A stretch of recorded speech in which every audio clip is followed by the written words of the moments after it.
We're going to go ahead and get started. I'm sure we're going to have a few people still trickle into this, and we have several that are dialing in remotely, as well as I think we have several of the folks from West Virginia. But I want to welcome everyone to this first inaugural meeting for Value-Based Care Center of Excellence. It's really exciting to have the kind of turnout that we're having right now, and I think I'm really excited to have the levels of discussions that we're going to have. My name is James Patt. I'm the President and CEO of Insight Health Systems. My background is I spent the last 25 years working through information sharing efforts across a lot of different verticals. So I started in the financial services world, spent a lot of time working with Global 100 companies with their business and e-commerce. Spent about 10 years working, solve the kind of problems with national security, equally as complex and difficult and challenges. And started Insight in 2013, really goal to basically help operationalize and optimize this transition to value-based care. I think that, we have some great participants in here, and it's a pretty full room. So I think that maybe we'll just start maybe on this side and just introduce yourself and who you're with, and just go down the line, and then afterwards I'll pass the baton over to the folks in West Virginia, and you can introduce yourselves as well. Sure. I'm Colleen Gilger. I'm the Economic Development Director for the City of Dublin. Chris McGill. I'm the Economic Development Director for the law firm Ice Miller LLP. I work for the City of Dublin Economic Development. Economic Development is everyone else. John Overley. I'm a partner with the law firm of Ice Miller. We have the pleasure of representing Insight, also the City of Dublin. Worked for a project firm for 15 years, and been out and working through issues and outbreaks. That's a great turnout. I'm here with Ohio University in charge of healthcare initiatives. Cindy was there for Englewood. I'm wishing I was in economic development. Good job. I'm Ernie Boyd. I'm with the Ohio Pharmacists Association. I'm Executive Director. I'm the Chief Quality and Compliance Officer for Insight Health Systems. I'm here with Vicast and of the Chief Information Officer. Dean of the College of Health Sciences and Professions at Ohio University. I'm Mark at the Moynihan School of Leadership and Public Affairs at Ohio University. University on Tech Growth Ohio, which is our version of Rev1 Ventures or Jumpstart. You might be familiar with the Frontier program. And also run the Center for Entrepreneurship, which is a partnership between our public affairs and the College of Business. Mark Reitner Group, and I'm here representing the Ohio Optometric Association. Awesome State Internet Solutions with partners with Inix, we'll talk about what we are contributing a little bit later. Hi, I'm Moncrief. I'm with Insight Health. I'm the Vice President of Provider Solutions. Jessica Wagner. I'm with Insight Health Systems. I'm the Business Development Coordinator. Okay. And the folks on the WebEx, starting, I guess, Arnie, introduce yourself, please.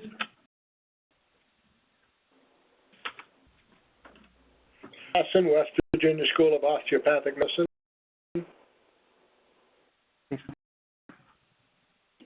Well, Dave Campbell.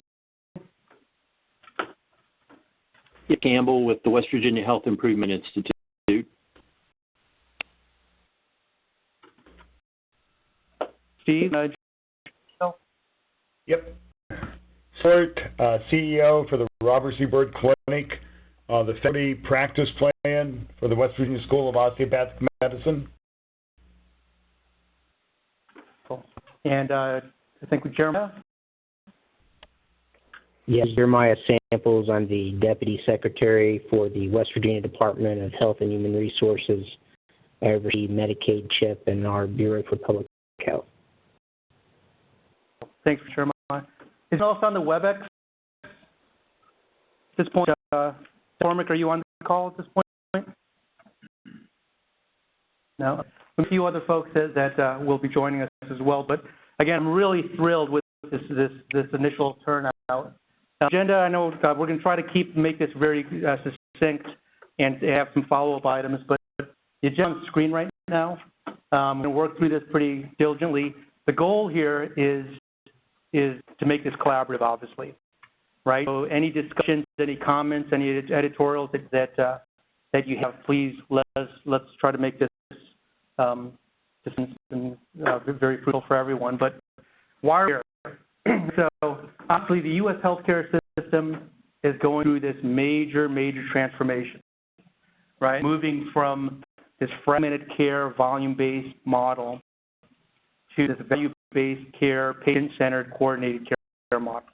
And there's a lot of reasons for the need to move to this. I mean, when you look at the spend in the U.S. right now, there's like $50 billion a year wasted because of the current fragmented care system. Look at the U.S. compared to other countries, we spend more per patient per care, and the quality is pretty low comparative to other countries. Need, I don't think anyone can argue the need to make this transformation happen. And with this transformation to value-based care, there's new requirements. So we call this the new normal of health care. Unlike traditional, the pay-for-volume model where the reimbursements are very different. Hi, Randy. Reimbursement models are very different. How providers need to track quality measurements to get paid, and the whole landscape is rapidly changing. So there's new requirements today for value-based care that we didn't have 10 years ago.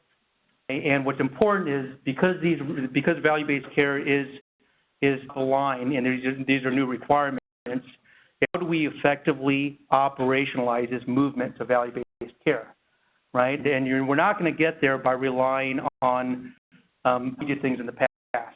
We're not going to get to value-based care by relying on ER systems that were designed to support the requirements 10 years ago versus what the requirements are today for value-based care. We're going to get there based on the mindset of having competition and isolation.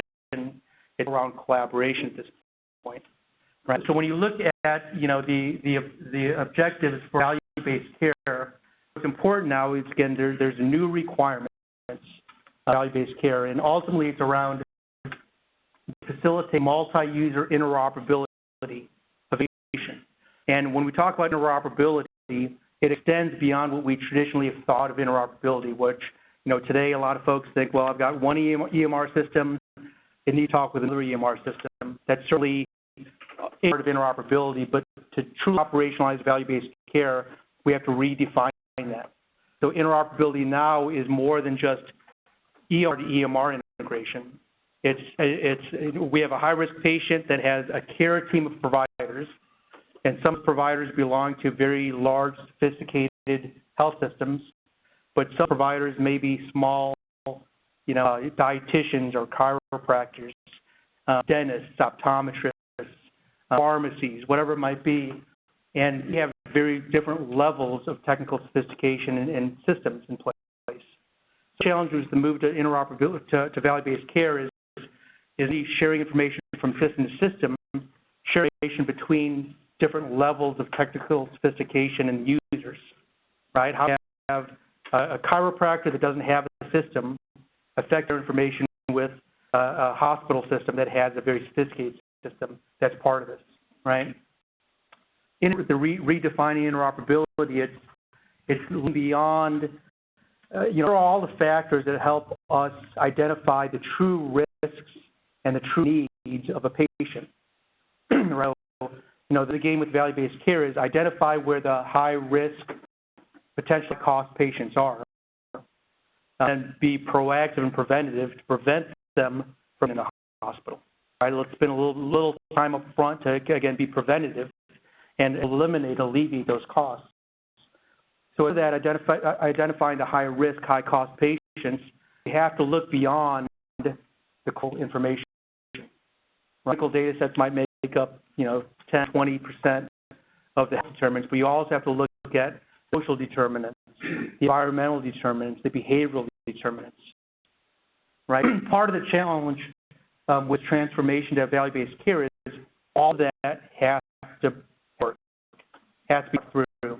And we call it the new normal of healthcare because everything that's in healthcare today, their business they have to be re-engineered, right? It doesn't matter if you're a primary care physician, a specialist, if you're a pharmacy, if you're, a lab, if you're an HIT vendor, right? One is trying to re-engineer their business to basically support this movement to value-based care. It's a major, major undertaking, and obviously the challenges are several. We talked about the challenges around the interoperability side of it, and what's happening now is there's a lot of buzzwords around value-based care, right? So you'll hear patient-centered medical homes, you'll hear accountable care organization, an episode of care, and population management, referral management, and the list goes on and on and on, right? So there's a lot of these buzzwords floating, which again helps, provide some direction, but also helps a lot of noise, right? I think that for, different stakeholders in the care continuum, what does this really mean? Right? What pieces of this do we really need to operationalize? How do we do this? There's more questions today than answers at this point, okay? So that's the challenge. We want to end up, I think we know, right? In this case, this is a nationwide interoperability roadmap. So, at big picture, we know that ultimately this is want to end up, right? We're here today, and the goal is to basically this collaborative learning system, right? Look at the bottom right-hand corner, that collaborative learning system, again, you've got to deal with everything that I just mentioned, the ability across platforms, understanding the health determinants and so forth. So the roadmap, where we want to end up is there. This all highlights some of the challenges today, right? So that's that there's been a big push for EMR systems, and there's a lot that are in place right now, but there's still a lack of true information sharing that's part of that. So, this is where we want to end up. This highlights some of the issues and challenges at the national level. Looking at the state level, a lot of the states now have spent a lot of time over the last several years typically try to put together their innovation health transformation strategies. Several states have received state innovation model grants, both design perspective and now from an implementation perspective. And what's on here, again, is at the state level, at Ohio perspective, obviously very specific objectives to transform Ohio to value-based care over the next 4 years. And also identified is to do this effectively, all these things on the screen can be figured out, right? To effectively do this, we have to address rewarding value, performance transparency. We have to address care coordination and operational efficiency at the practice level, to address non-clinical and clinical decision support. Patient engagement is a key aspect of it, right? So again, there's been a lot of work and effort to say these critical components for us to really transform our healthcare system to be value-based care. All this stuff has to be figured out, okay? And different stakeholders are at different levels of figuring this out, right? There's some states where, again, they've been through the design grant. Now they're in the implementation. There's some states that just got their design grant, right? So the challenge is how do we basically collectively improve how we collaborate so that we move towards this together, right? Different stakeholders aren't looking at what do I need to do to build a coordination system for value-based care, because by definition, it should be a system that connects and coordinates care across stakeholders. How do we allow, again, with the limited resources that everyone has, how do we provide mechanisms so that we're not trying to recreate the wheel every time? We can learn from past experiences of others, and we can collaborate together to kind of advance this, because at the end of the day, everyone has to figure this out. Independently, we're never going to get there, right? So, and in my background, this is very close because it's deja vu. Again, prior to this, we spent a lot of time in national security space, and the same complexity, same challenges that we're seeing now, we're here. And the only way we could basically break down the silos, drive coordination, is this kind of effort to take place. So, this isn't a question that the Value-Based Care Center of Excellence can be successful and can help move the needle. It's proven over again. Now it's just a matter of doing it and getting it done. Right? Takes us to, again, the Value-Based Care Center of Excellence. And what is it, and what's the objective, and what's the intent, and how is this thing forward, right? So what we've already said was that value-based care impacts everyone, right? It impacts everyone from the payers to the hospitals, to the primary care physicians, to the allied health professionals, to labs and the pharmacies and the HIT vendors, and everyone that's in the healthcare space today. It impacts everyone. Okay. The reality is that there has to be a level of collaboration to figure out, take a high-risk patient, and all of us in this room care about being proactive and preventative to prevent that high-risk patient that we all share. How can we work together to keep them healthy, reduce the costs, improve quality, right? You're only going to do that through collaboration. So the Care Center of Excellence, a goal for this is to really become a shared facility.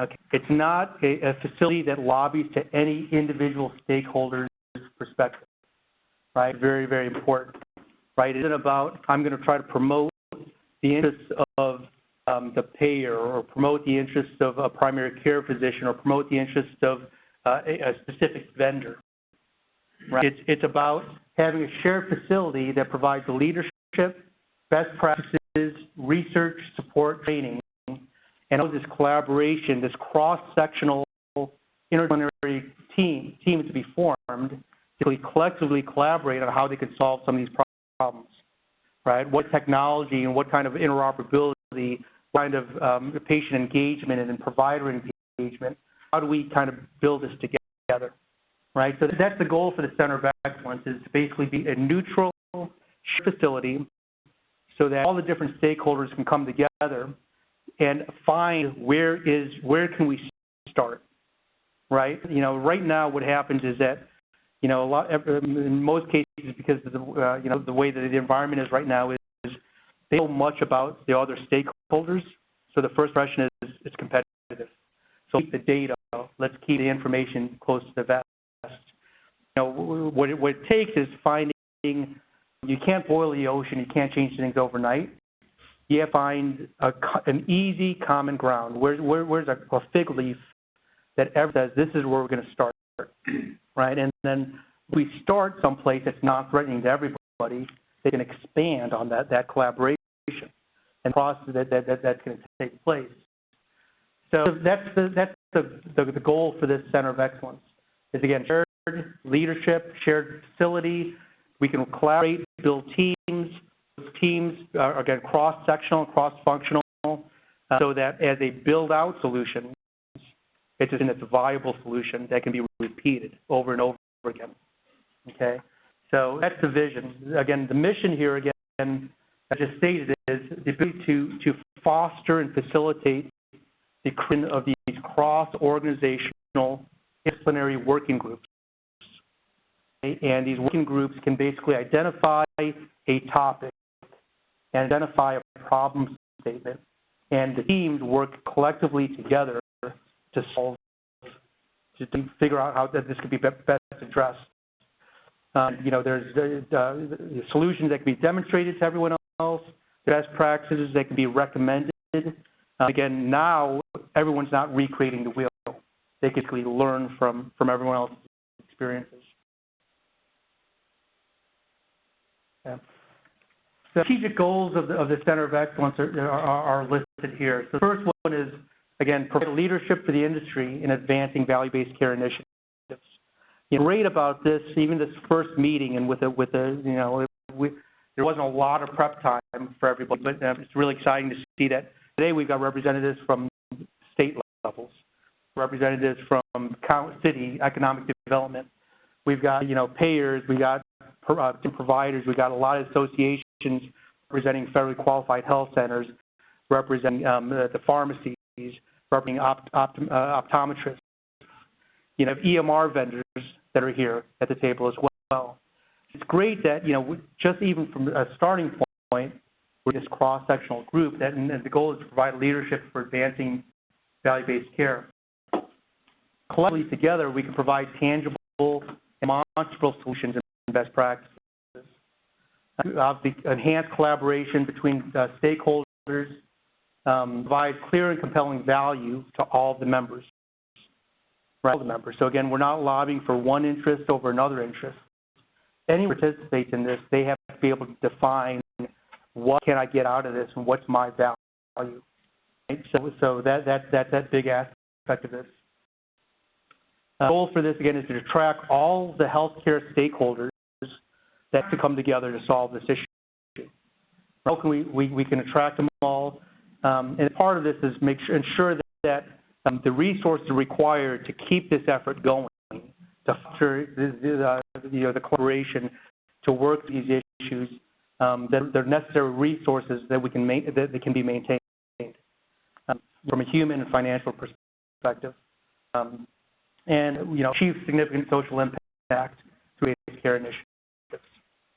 Okay, so this is what we kind of laid out as strategic goals. I want to pause here for a second because everyone should have received some handouts. The folks in West Virginia that are remote probably don't have copies, but I'll send this. And this is a starting point for discussion. Like everything I'm saying right now is a baseline starting point that we're hoping to get feedback from everyone. Right? So if there are certain things that you're going to hear today that you strongly agree with, let us know. If there are certain things that you hear today that you don't agree with, let us know. Right? There are certain topics that you think we need to enhance, or we need to modify, or we need to edit, let us know. Right? And purpose of presentation is to have a starting point. Right? It absolutely isn't the ending point. It's a point for discussion. Make that clear. And in the handouts, you can, for each of these sections we're talking about, you can say, this is something that I think you're right on point with, or, modify this, or I disagree with these points. And what we're going to do is we're going to collect all this feedback. We're going to pass all, send up the summary of it to everyone. And we have another meeting that's set, I think, the second week of November, and we'll kind of go through this together. Okay, so I'm going to pause to say this is the first draft of the Center of Excellence. Okay. Principles, quality, right? So if we're putting together these cross-sectional interdisciplinary working groups, the deliverables have to be high quality.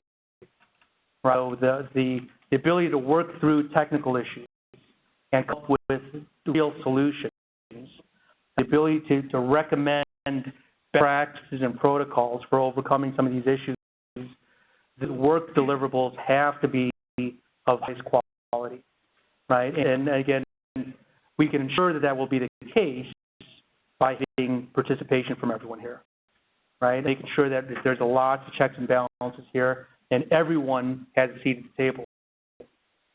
Collaboration over and over and over again, that's going to be the common theme. Innovation, right? We innovate how we're doing things. We've got to innovate the technology. We've got to clearly identify here's the gap, and how are we going to solve this? Because part of this is to drive R&D, right? This is to drive solutions and drive partnerships and drive collaboration so they can meet what the current gaps are. There's a lot of gaps today to make this happen, right? And part of this is to identify what's there, where there's not, and how can we on innovation to some of these issues. Resourcefulness, fiscal responsibility, respect, integrity, social consciousness. those are what we listed as guiding principles. Again, we're welcoming feedback to see are we missing something here? We need to modify this.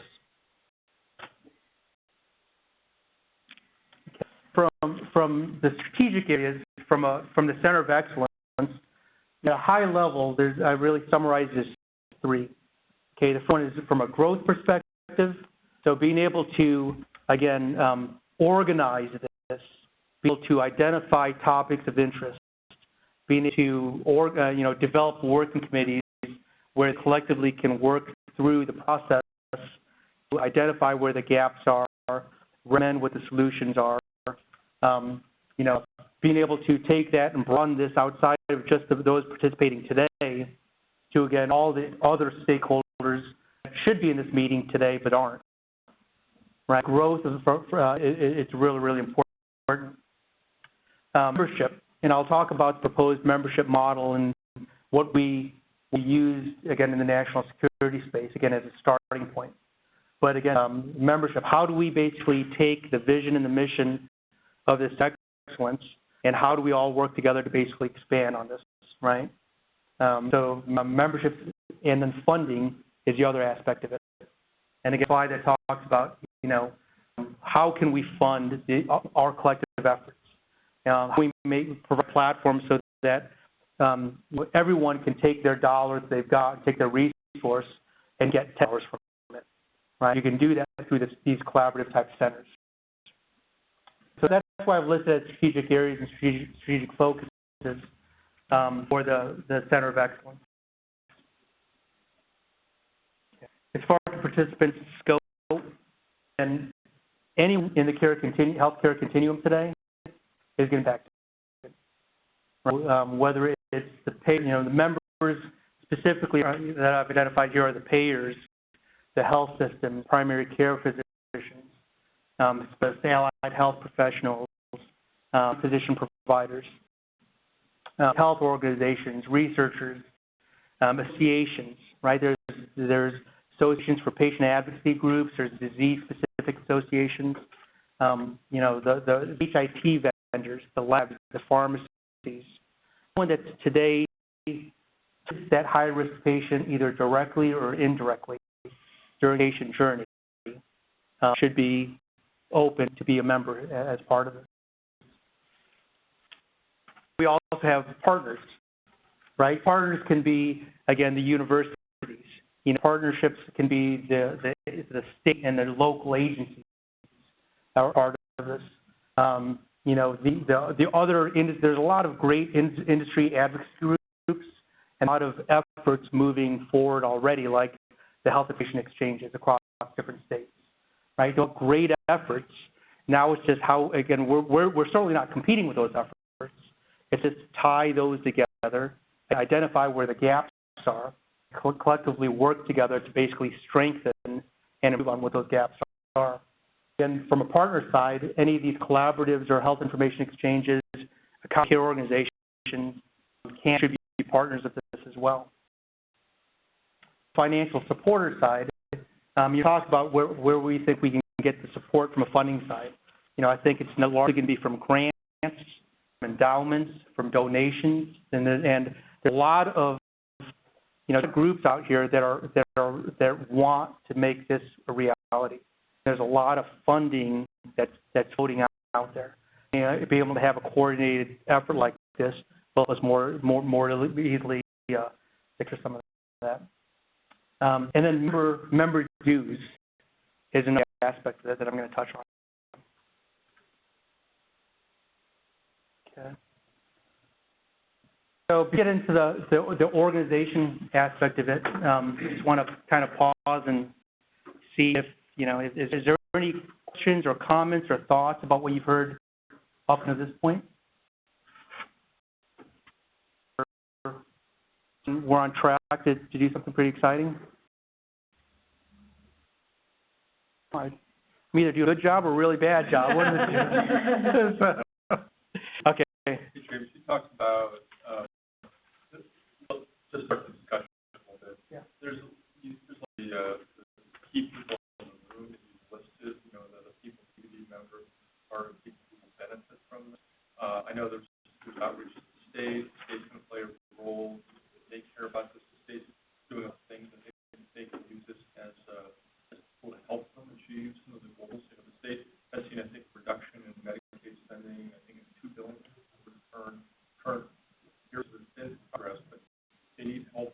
How can this group, and maybe it's later discussion, help this effort reach out to the state to get them involved, or other private sector, or other, you know, we've got the Pharmacy Association here, we've got the Platinum Association. Who else should be in the room? And maybe not a discussion point now, but I think that's a good takeaway. There's some benefits to this approach. Yeah, and once I start talking about the working group structure and what the approach is, I think it's going to help answer. And I think one of the key tenets is that a lot of the efforts right now we call boil the ocean. Right? So let's spend a bunch of time and effort to basically figure out all the potential issues and try to build a solution that meets all these exceptions versus what we do to basically improve where we are today, right? Let's take these steps versus let's do this big bang approach. And when I talk about these working committees and the process for, you know, the goal isn't to start to change, you know, the elephant in one bite, right? It's let's pick a small topic. Okay, let's pick a very specific topic, and I've got examples I'll talk through here at the end. But let's have one small starting point, and again, following that patient journey, who's impacted during that patient journey. And we're not trying to change the world in one city. We do it bite by bite. So I think when we talk about the working committees and the process for that, so, you know, we can't boil the ocean. You know, if we have no information sharing today, right, even voting something that isn't long-term as efficient as we want it to be, it's a step forward. We're moving forward. I think that the goal and the opportunity with this Value-Based Care Center of Excellence is that, you know, we drive change at a much faster pace than most of these other efforts, because the other efforts have been boil the ocean mentality, right? You know, if you look at, you know, all the development methodologies, the agile development methodologies, you know, the iterative design methodologies that's been over and over and over again to be successful, you know, be implemented here. Right? I think we'll get to that. Any other questions or comments? So from a structure side, you know, ideally, and again, this is a starting point for discussion, right? So I would love to hear everyone's feedback as part of this. The Value-Based Care Center of Excellence will be a separate state group and organization, right? Explore a lot of different, you know, folks, Alex Miller are here right now. We can explore a lot of different options on how to structure this organizationally. You know, that setting this up as a not-for-profit organization is probably going to be the key. And, you know, what we did in the national security side is we set that up. But, you know, exploring what the different options are for this is going to be an aspect of it. You know, there would be a board level, and a board could be made up of, you know, what I've experienced in the past is, you know, we could start off with as small as 3, and it could be up to 20, 25 individuals, because really the members that make up this effort, representation on the board, right? And the board members would be elected by the members here.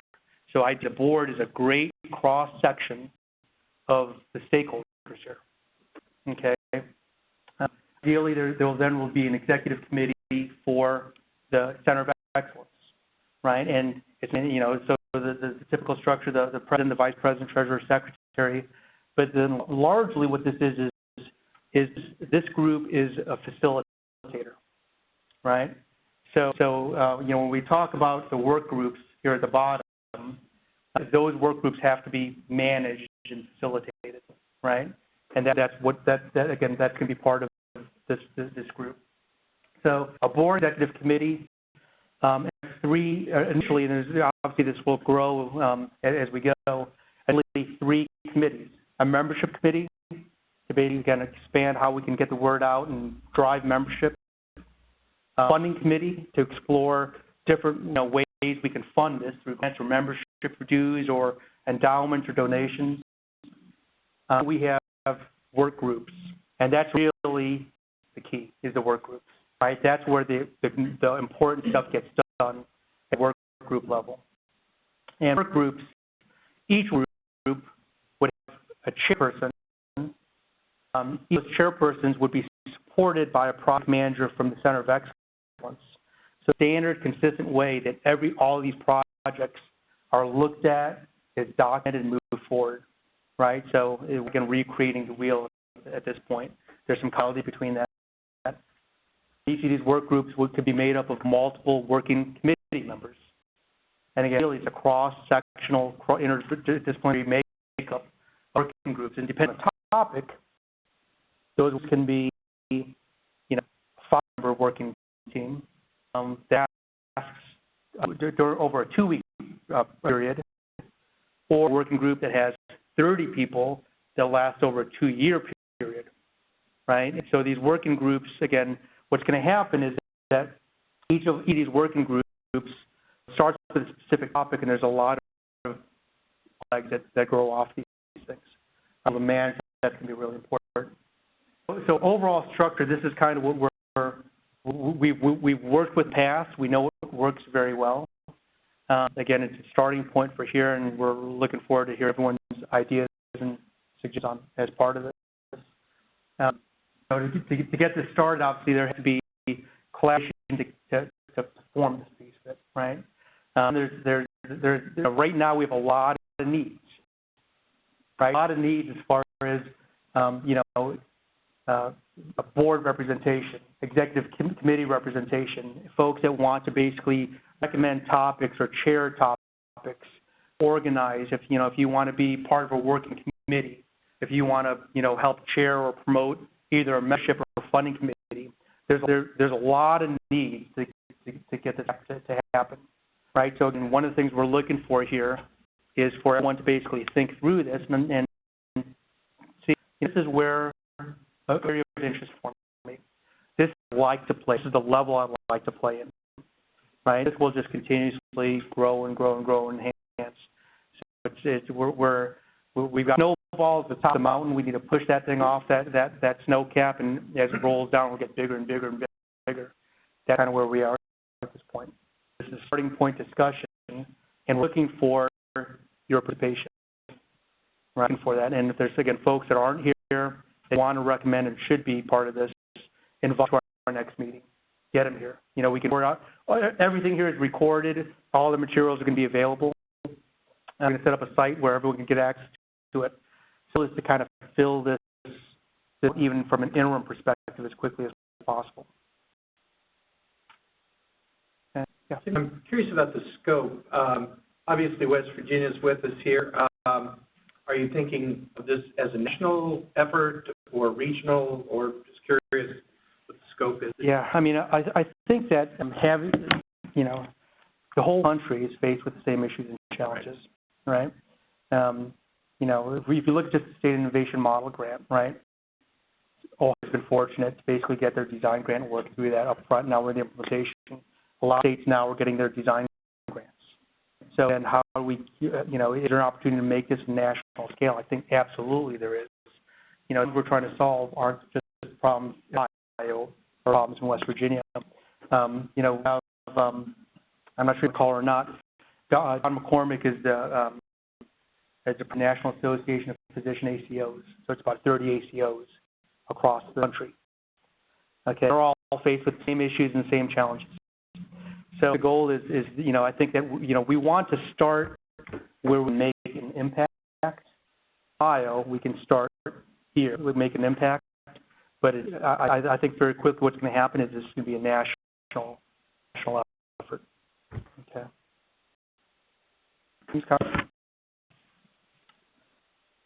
That's the proposed structure. From a membership side, again, this is proposed. What I'm accustomed to is we have really 3 levels of membership.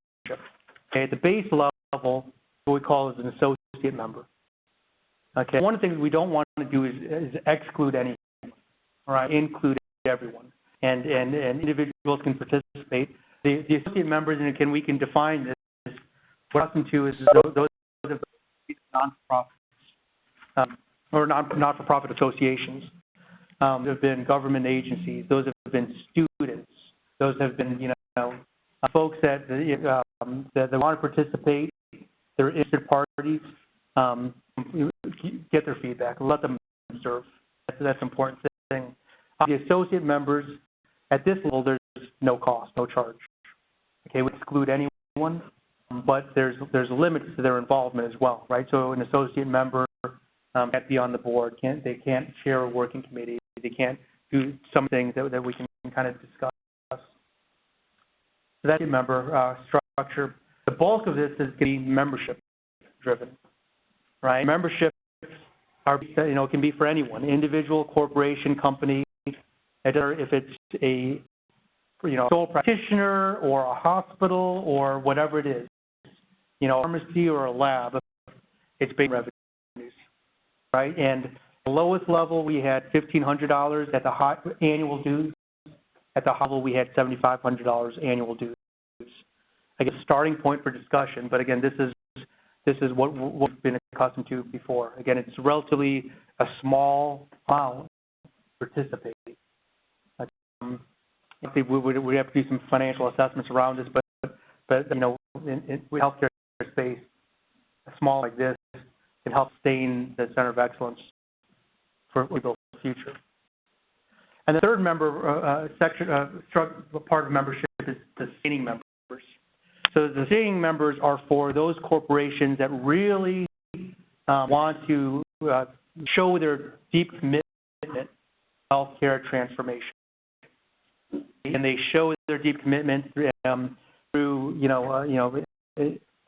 annual commitment of $18,000 per year. And for large companies, that's nothing, right? But again, the goal is that any of these large organizations or anyone that wants to show their deep commitment to this will be part of this. If it's a payer, if it's a HIT vendor, whatever it might be, that can be the case, right? So this we used before: associate member, sustaining member. Various levels of contributions, and varying levels of capabilities and benefits. Obviously, just the main members would be part of the board, and support, be part of the executive team, support, some of the working groups as well. Any questions or comments or thoughts around this current structure? No. Then just going through this, again, we're looking for folks to help on the membership committee piece of it, from a chair and from a work committee piece to basically help define, what the membership models can and should look like, evaluate this, come back, recommend recommendations to the group at the next meeting. From a side, again, we think that there's several opportunities for funding, grants, foundations, contributions, the membership fees that we talked about. Okay?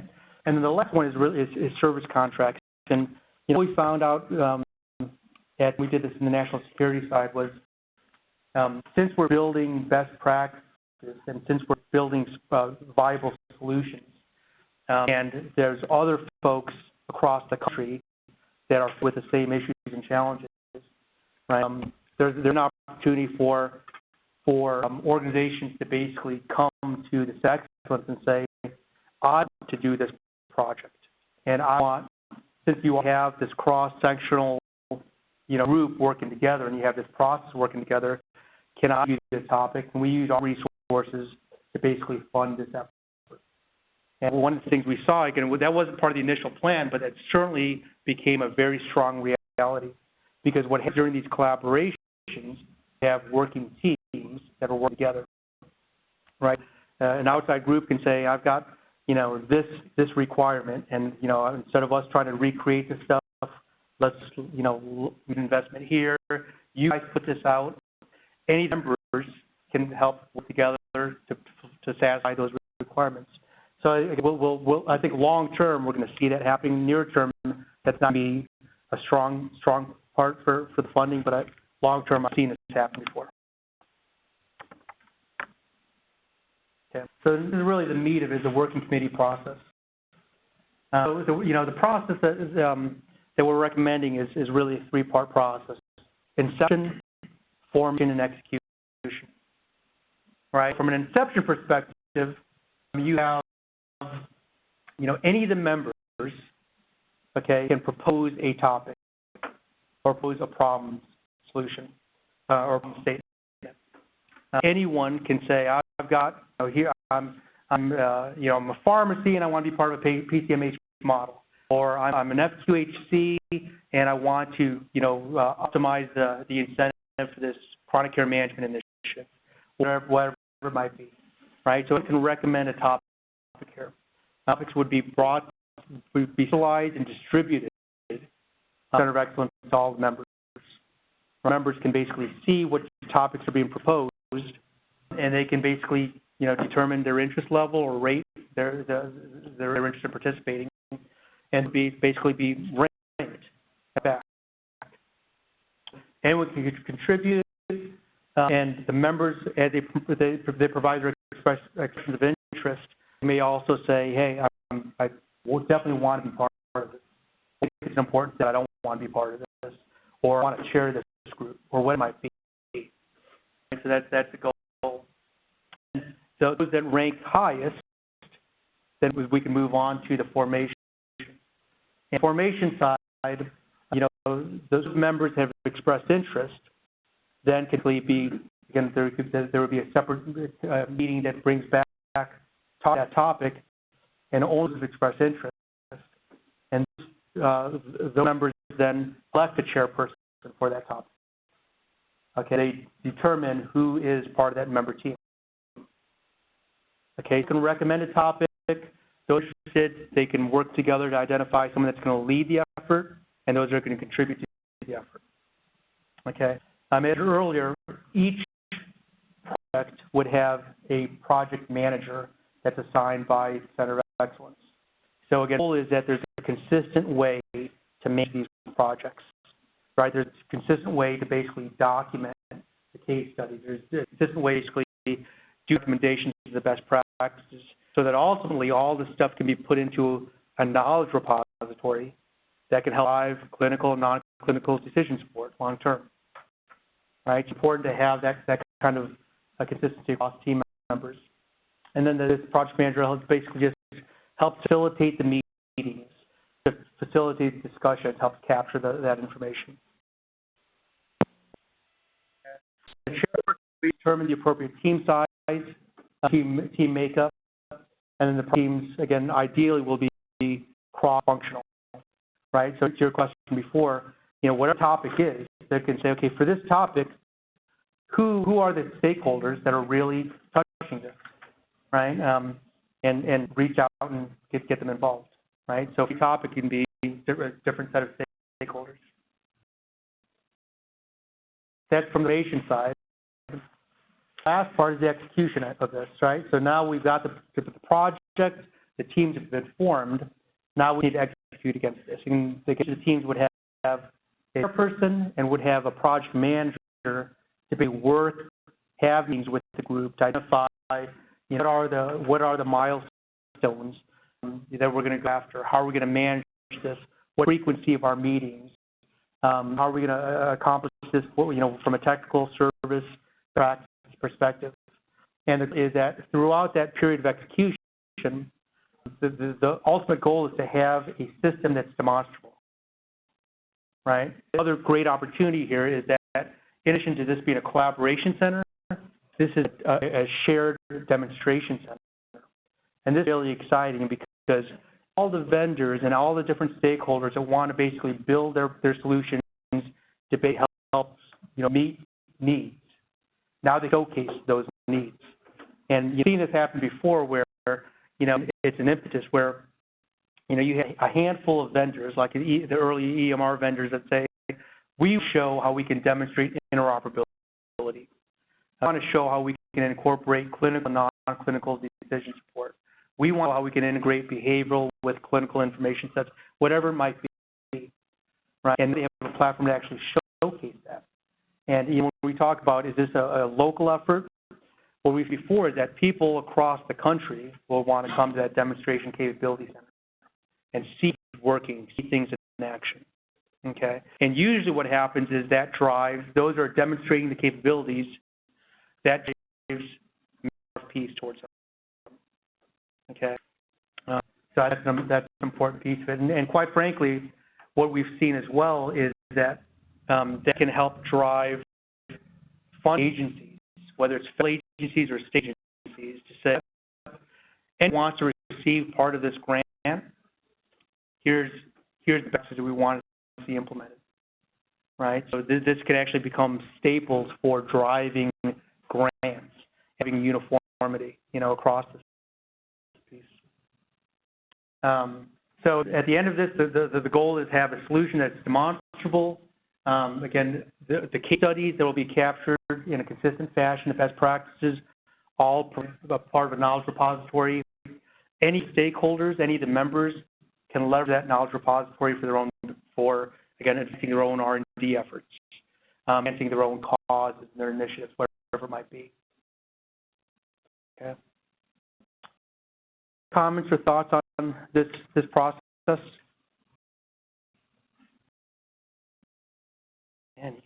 Do you have some sense of, at least in the initial phase, how many work groups you see forming, or? Yeah, I think a big part of this is, I think what's going to happen is once we first get people and topics, I think that we can kind of see where there's a lot of intersection as far as, you know, common topics, and that it's up to how big of a group we have and what kind of resources we have to basically pursue those. Well, there how needs fast to be we some do that. sort of infrastructure to support the work groups. Right. Yeah, so we'll have to have some project managers. We'll have to have what that might be. So this is an example of how this can work, okay, and work through it. And, you know, a lot of stuff isn't hypothetical. I mean, we're kind of in process, and, you know, we've been doing this as a company. We've been working with promote value-based care and work with customers for a while. And a lot of the cases, again, there's issues both from a technical, service, collaboration that always has to come together. Okay. You can have the most technically advanced solution, but if you get the different stakeholders that have to come together, you're not going to move that effort forward. And again, the premise of this Center of Excellence is, you know, right now it's kind of been like herding cats, right? You got to share information with this provider, and you know, I rely on my EMR vendor to basically tell us how we can share the information with that vendor, and I need to rely on my partner's EMR vendor to be able to figure out how they can bring information in. And you know, all vendors, they have to put it on their own project timelines, and there's potential costs associated with it. And we've seen very, very simple requests and 6 to 8 months to get the data critical to share information. It's ridiculous. And you know, it's just at the State of Ohio, where they have a 4-year objective to transform 85% of the practices. Guess what? It's not going to get unless there's innovation that takes place, right? So that's really important. So this is one example, okay? And Randy, I'd love to get your feedback on this, because we talked about this. You know, care management, the CPT 99490 code, okay? It's incredible. It's a very exciting incentive that's available for providers that have patients that have 2 or more chronic illnesses. Okay, incentive has been structured. It's on the fee schedules, right? You know, providers that have patients with 2 or more chronic illnesses, incentive money is actually very, very rich, right? So depending on who the payer is, if it's a Medicare patient, I think it's $40 per patient per month. If it's Medicaid, it could be, you know, $34. A little commercial part now and are supporting this, and it's at $56. This is a per patient per month incentive model. So this is really, really rich, right? So providers, you know, by optimizing just on this incentive payment, they have the opportunity to increase their revenue on 1.5, 2 times what they currently have, just managing this. They get the benefits of improved patient quality, improved patient care, improved patient satisfaction. So the incentive, this chronic care management incentive program, it's a great incentive. And I've heard some numbers out there where there's 3.5 million patients are eligible for the incentive. I think less than 100,000 of them are using these incentives right now. Far from being optimized at this point. So the incentives that's on the table, providers aren't capitalizing on that, right? The reason is that for chronic care management, there's a process that has to be adhered to. There's technical requirements, procedural requirements, there's service requirements, billing activities requirements, billing requirements, payment requirements. And the reality is that because so early on, work through that process from start to finish, it's still not there, right? Individual, discussions with right? Yes, we're going to reimburse the FQHCs for this, and we want to kickstart this, and we're going to reimburse them at the payment rate, right? I talked about that. Well, there's no way they can reimburse the payment rate. We will White Health Center, the FQHC, they're saying, no, there's no way they can do this. How are you going to manage the process where we got patients that are on Medicaid?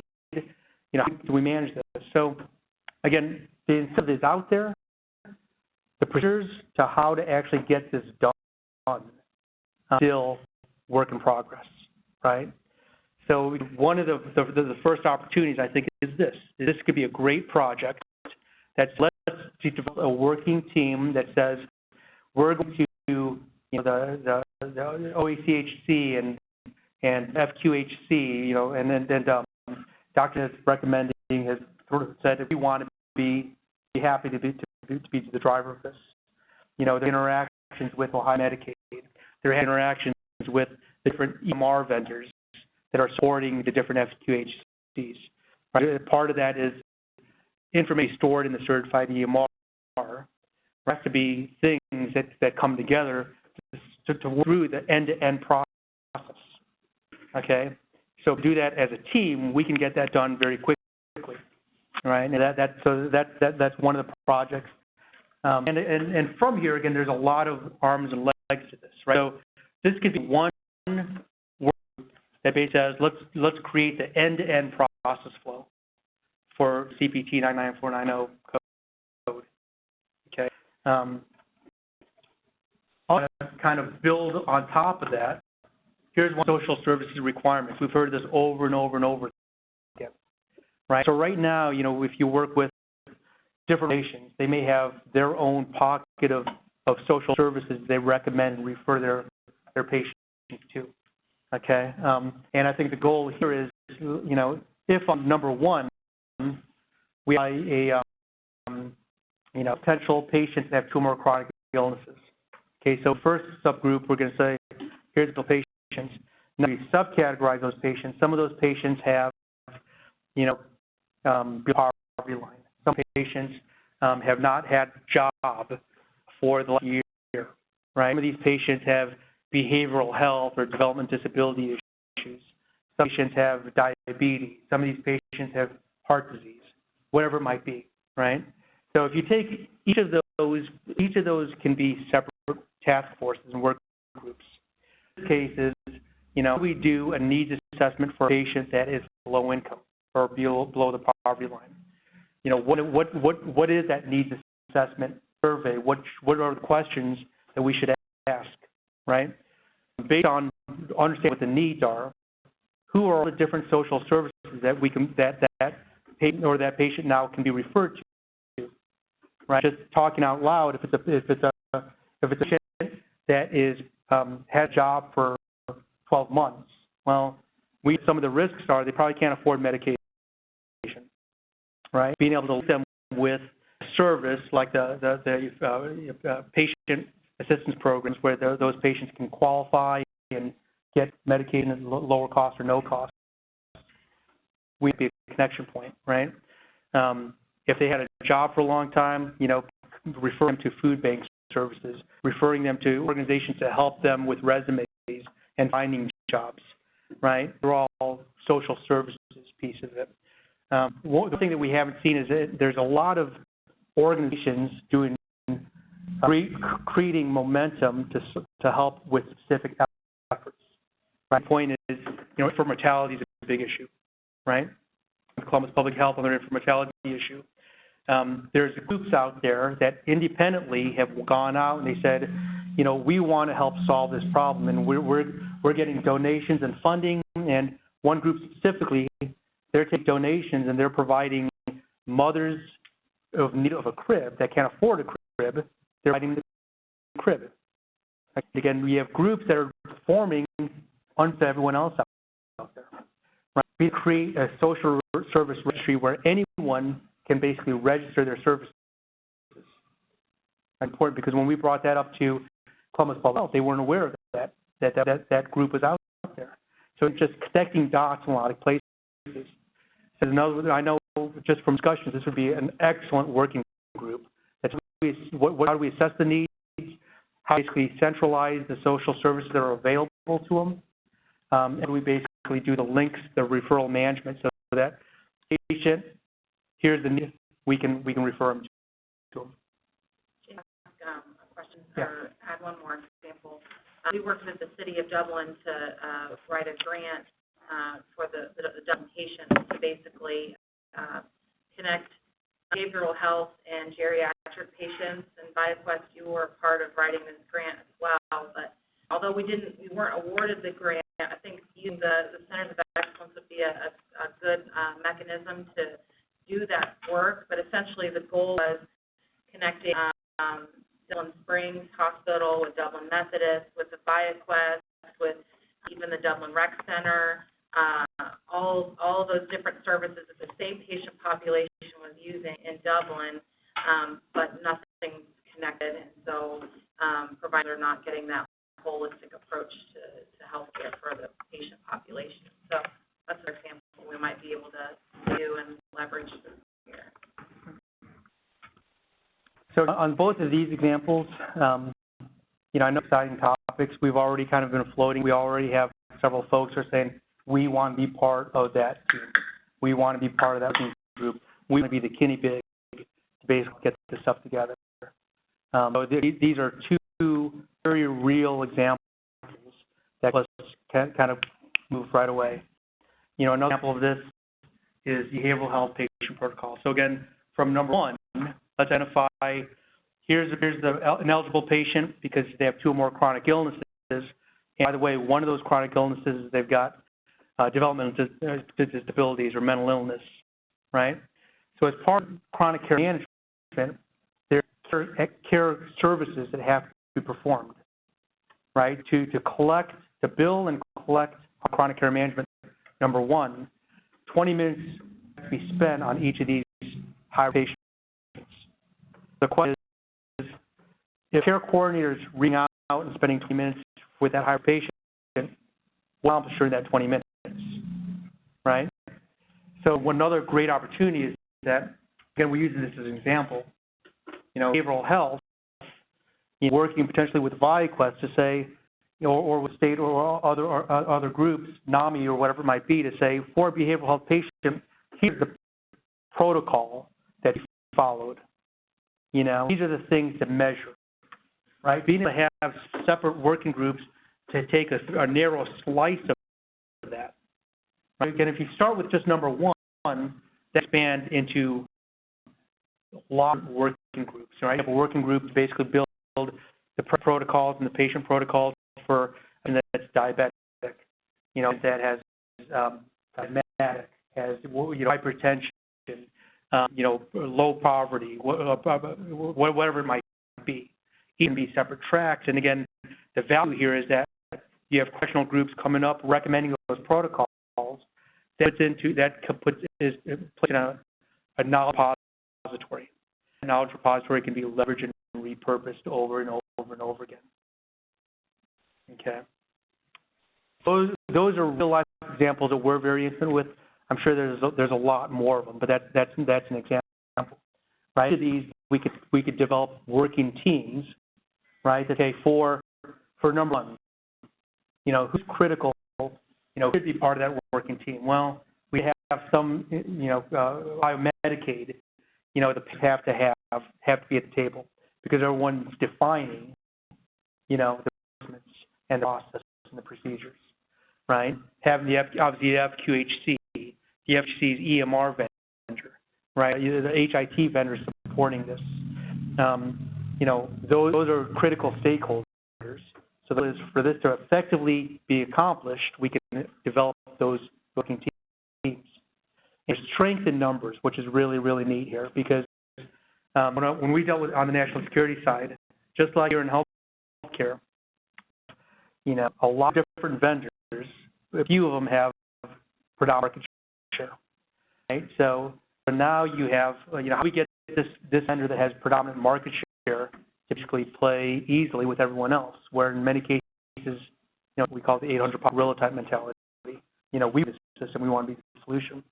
So nice about these efforts is that when there's strength in numbers, when there's groups come together, it's difficult for an EMR vendor or an HIT vendor to say, I don't participate.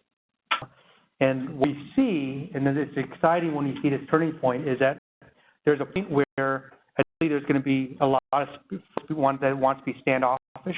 But once you get the first leading companies that say, you know what, I understand that I'm not competing by holding data hostage, you know, it's about interoperability. There's a turning point, and those vendors that aren't supporting open systems and interoperability, it's a disadvantage at that point, right? Because it will drive relationships, this drives procurement, this drives a lot of things at that point. So we've seen this make a difference, and here's just some examples. If we up to everybody, I think everyone could probably recommend 2 or 5 or 10 other project tasks to see those. And again, what we'll do is we'll organize them. We'll see where there's commonality, where there's overlap, and we can discuss at the next meeting. Okay. We're actually doing really good on time. So our goal was to basically have time for discussion and talk about, you know, what your next steps are. You know, any feedback you can provide. Love to hear it.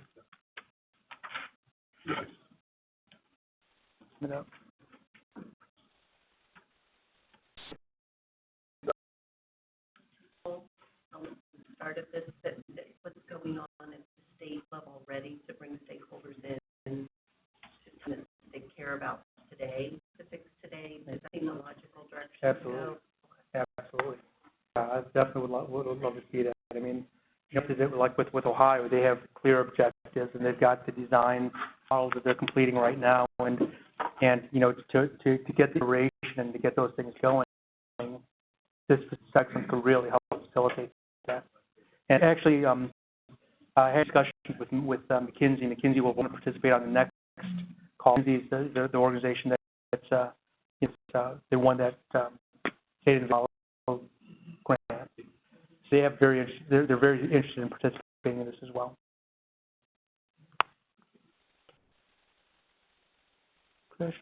Comments? Anyone in West Virginia? Your ideas or thoughts of what you're hearing? I know. You know, Jay had some nice conversations about some of the things that you're doing in Virginia, and you know, some cross that you're having with other states as well. Is that something you can touch on, and where you feel benefits of this?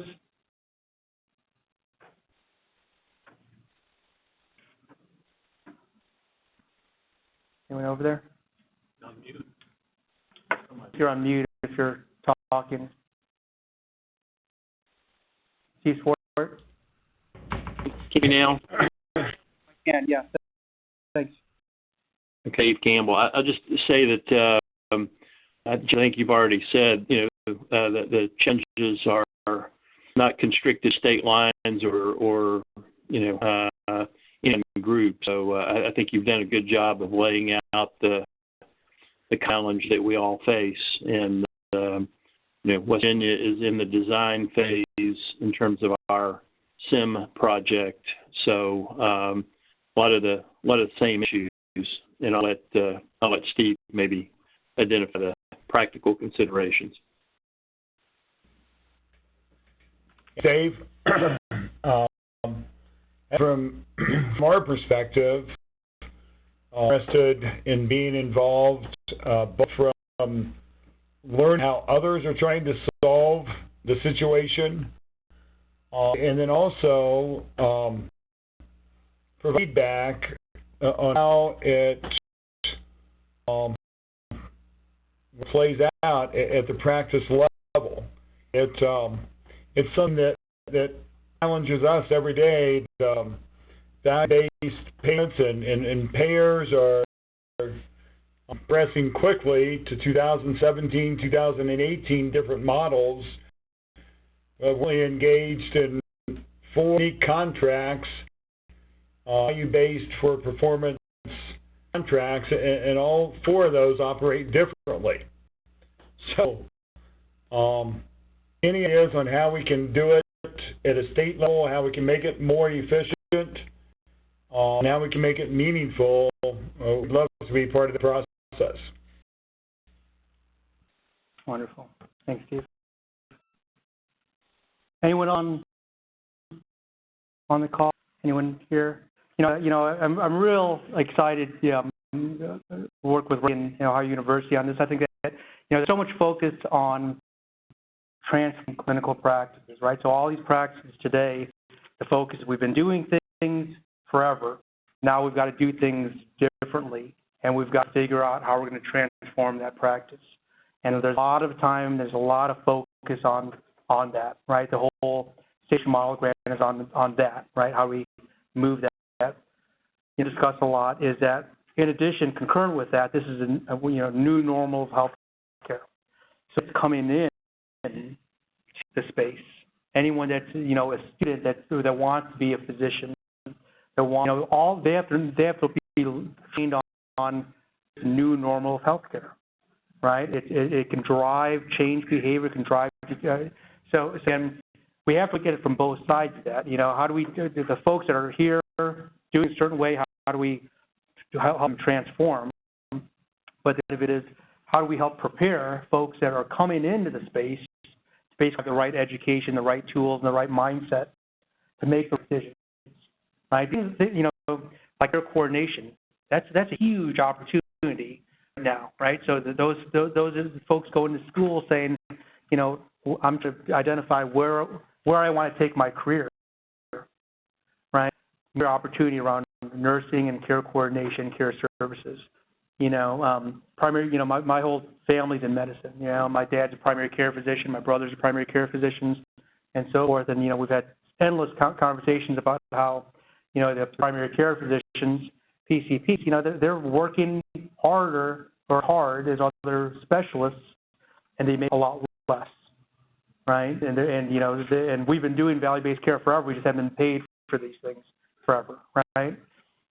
Doing that, hey, some of these models, like the patient-centered medical home model, or the chronic care management model, can significantly impact that.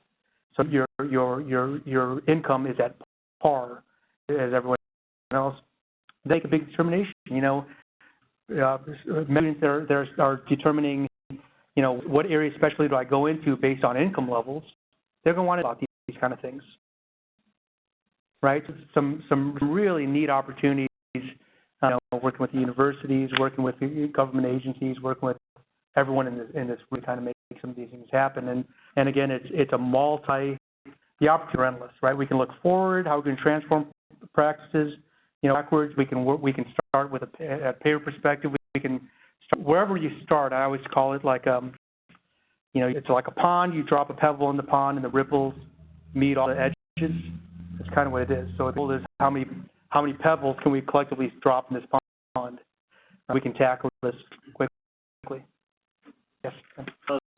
Last week we were at the OPC-PCC conference, and there was a wonderful speaker from YMCA who basically explained how the Y is taking on this new mission of transforming into becoming a partner with the medical community. And maybe about in your time at the National IGES Institute, how you're able to bring organizations that were traditionally not part of that conversation all together and the transformations that made. I mean, it's huge, no question. I mean, you know, with when we started with the national security side, we had AI that didn't share information with the local agencies. It's hard to understand and believe that was the case, right? Local agencies that want to share information with other local agencies. This whole, you know, we can do our job better than you can do our job better. And there was just a lot of non-technical issues in information sharing. Right? What happened was, you know, post 911, there was obviously an obvious need that we have to improve sharing for, you know, prevent terrorism, right? But there wasn't any standard approaches, right? So, you know, Maricopa County in Arizona, right? They took great company in Maricopa County where they could share information with Maricopa County. Here we took grant money from Department of Justice, implemented a project to share information with Ohio. In Florida, they did the same. And guess what? You communication between them. You know, you share information between them because there wasn't any, you know, the thing about standards is there's plenty of standards, right? So that's the issue. And there's lessons to be learned here, right? So because of that effort, they created a national interoperability standard and framework called the National Information Exchange Model, and all the substandards were mapped into that. And, you know, it took an effort like this to kind of tie this together because I absolutely think and know for a fact, because I've had these discussions already, that we don't have to recreate the wheel either, right? You look at national security and what they've done. It's all the same problems that the challenges we have now in healthcare. You look at financial services, when you look at e-business and e-commerce, a lot of technology that's out, you know, again, one of the examples I always use is that, you know, I could have 10 different bank accounts, mutual funds, and insurance accounts, and I can go to a program like Mint.com and register all my portals and have one portal that provides all the data across those systems, right? Now, in healthcare, you have a high-risk patient that has 4 different providers, and meaningful use, all those providers have stood up a patient portal. And from a patient perspective, I got 4 portals I've got to log into. You know, 2 health information exchanges here in Ohio, and on the border, now I've got 2 in West Virginia Health, you know, WIN that we've got to share information with. That is already there, right? Basically say, as a patient, I register my portals, have a unified portal. It's there. It's proven. Right? We don't have to recreate the wheel anymore at that point. So I think a lot of great lessons that absolutely can be learned. I've had discussions again with the folks at the IGES Institute and those, and you know, think about the possibilities of having one common approach for sharing information to promote value-based care, but bridge that across with justice. You know, was all. Every day you can open up the newspaper and say, hey, here's a patient that had mental illness, and, you know, all these different signs, and law enforcement should have known about those kind of things. So this cross-information sharing, those are all opportunities this can take place. So I think what happened is, you know, this becomes known. You're going to have a lot of stakeholders that want to leverage this. Lots of stakeholders that want to leverage this. And if it's done in a standard approach and standard methodology, then I think information can be leveraged, and that's a good thing. Great thing. Yes, Ernie? Really, what you're doing, a lot of efforts to create health information exchange that really reach into how can we alter practice, and I think that the biggest one we've got is what you're talking about with the FBI and the other groups, that pharmacy operates in this silo, physicians operate in this silo, others do theirs. And in hospital, we do pretty good at playing together in the same sandbox and share. Physicians many times will write pharmacists to dose patient, depending on the values. We work together very closely.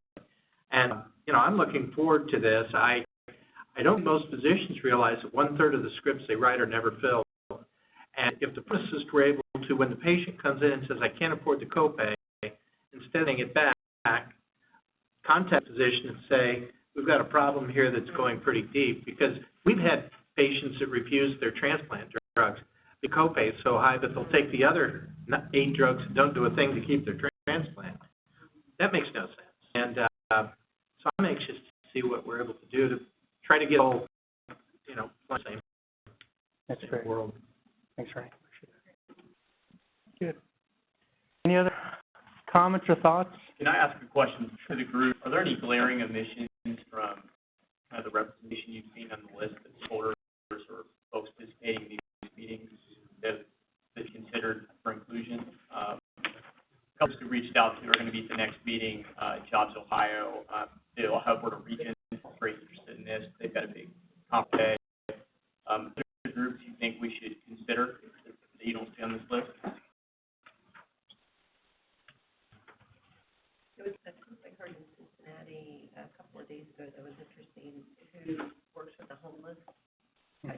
They set up the VESTA system in Cincinnati that connects the learning there. And it's a system set up to connect a homeless person who comes into a shelter to food, to hospitals, it's just fascinating how it took them about 10 years to pull it off.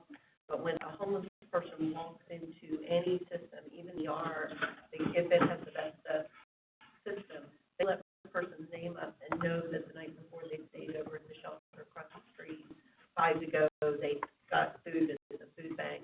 So there's probably 50 different organizations, but that was one that I think there's a lesson for us in the early stages. Yeah. STA.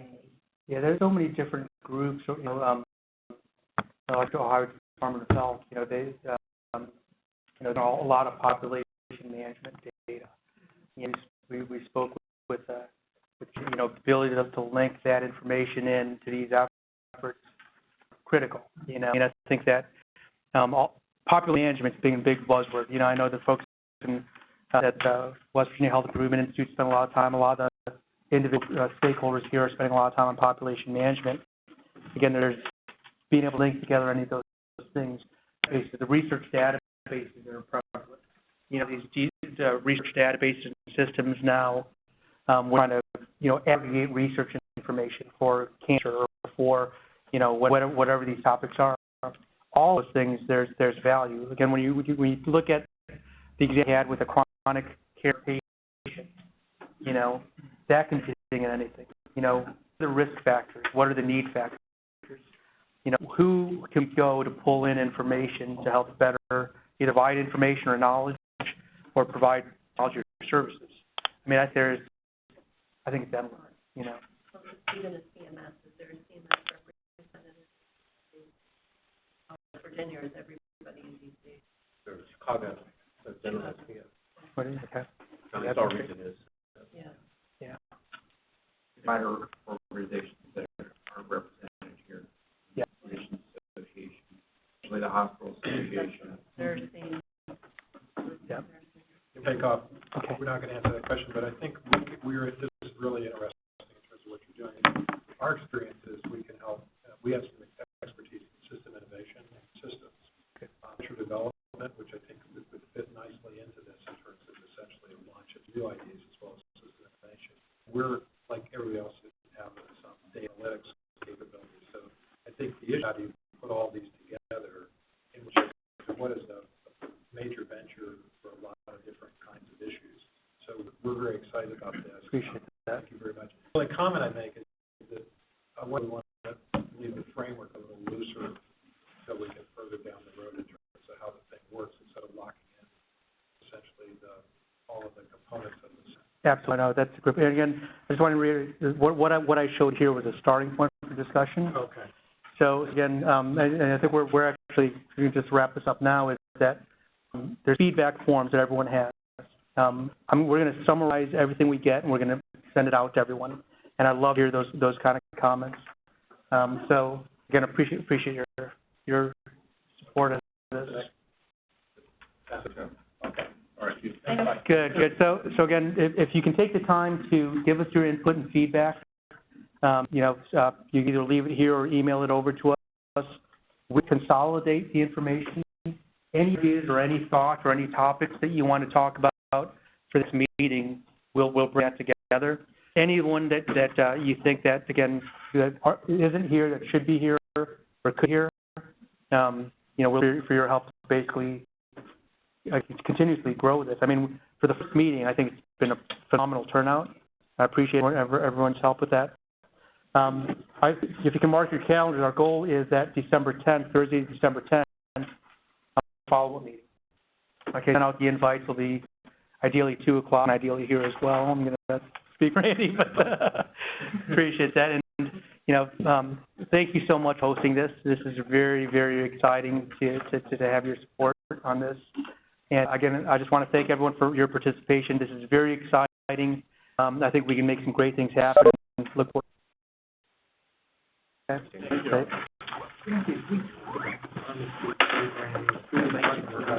Appreciate it.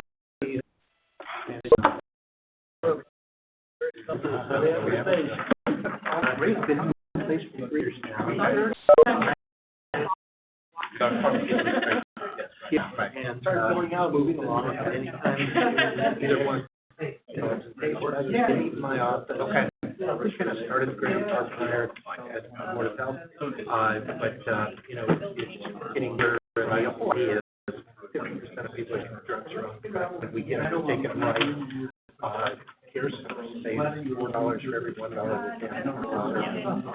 Really, so we're getting a fair number, a lot more income on that rate. That makes a big difference. Hard to do with the contract. Yeah. Either way, but at least I do like everything. Sounds good. Package whatever I am. How you doing? Good. I'll check it out.